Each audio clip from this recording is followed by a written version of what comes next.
Le bon citoyen dans la cité. Pour être un bon citoyen dans la cité, il faut être propre. Propre chez soi, propre au dehors. À Cotonou, plusieurs dispositions sont prises pour rendre la capitale économique propre en vue de garantir le bien-être social et sanitaire. Malheureusement, les efforts des autorités du Bénin à faire de Cotonou un Eldorado traînent à aboutir. C'est le constat fait dans quelques quartiers et emplacements publics. Le gouvernement a beaucoup fait, c'est propre maintenant. Avant c'était le gang, maintenant c'est propre. L'État est en train de faire beaucoup d'efforts pour que la ville soit propre. Mais la population, c'est là la question. La population n'est toujours pas consciente de l'effort du gouvernement pour que Cotonou soit propre.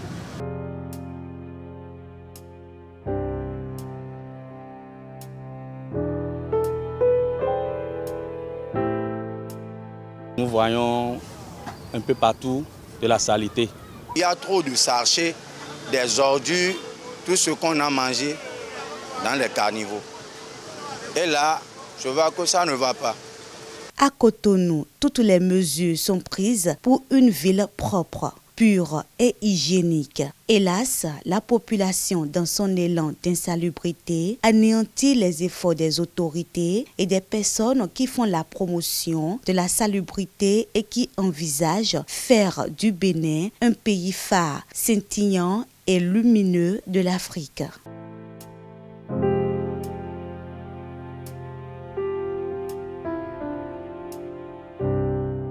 Le Béninois n'obéit pas.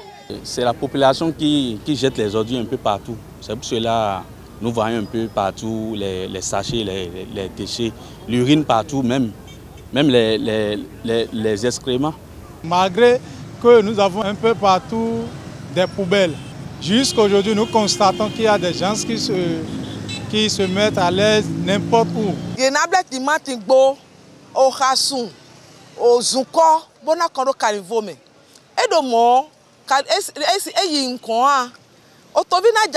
Aussi, les gens des individus sans foi ni loi enlèvent même des couvercles des caniveaux, ce qui alourdit encore les déchets qu'on voit, parce que quand les caniveaux sont à ciel ouvert, les gens déversent rapidement.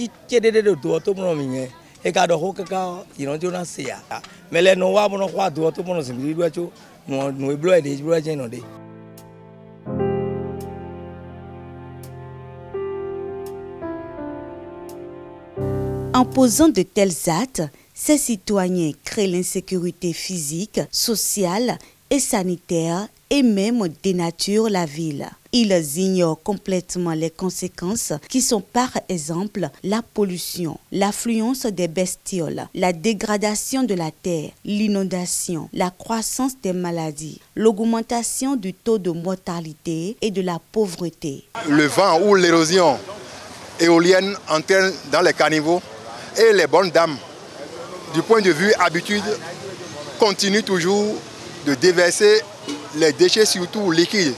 C'est-à-dire on trouve des restes de riz ou bien des reliefs de pâtes ou bien de macaroni, des légumes, un peu de tout.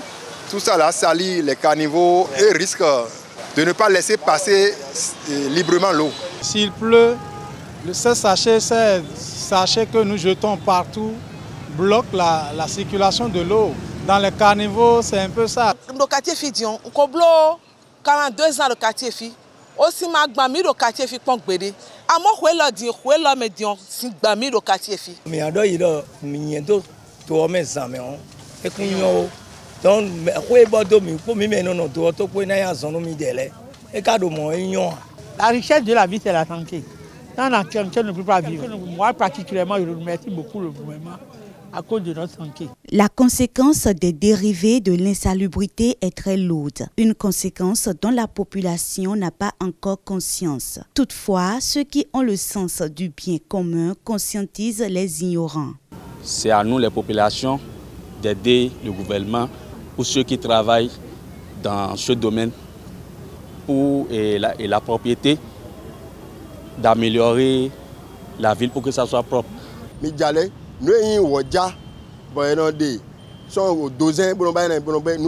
déchets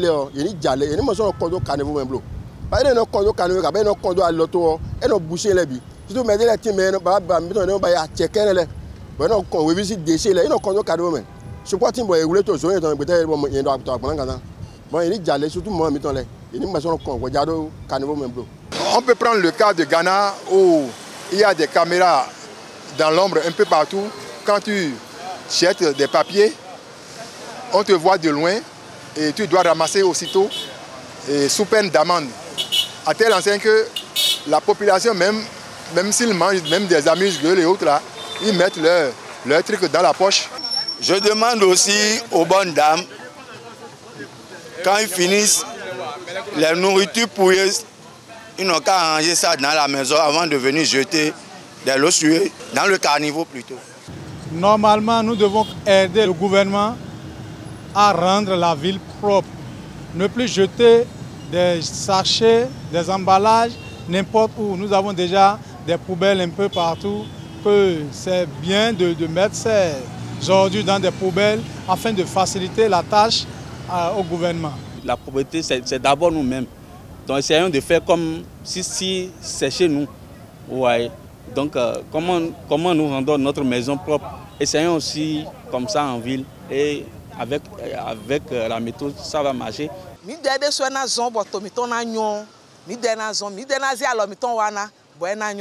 La population elle-même propose des mesures contre ceux qui défient les nobles actions de salubrité. Là, on va dire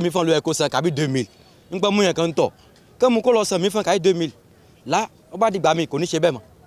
On va dire que quand on colosse, et bien moi chez Ghana, moi chez Abidjan. Oh, sachez là, on le juste les Ghana. Sachez là, oh le juste les Ghana, oh Tobé. Et donc, quand chez bien l'utoku, loi l'utotobin. Voilà, lolo kikine. Donc, il faut que soit propre. Yé me de no da lo do caniveau mele o. Bonu e na ten pon bona le chan yé. Et les chan yé azon wéré dion e na legon. On ne va pas rester les bras croisés et on prend des mesures urgentes pour les décourager. On va commencer par leur dicter des peines et les amendes. Non, ils m'ont mêlé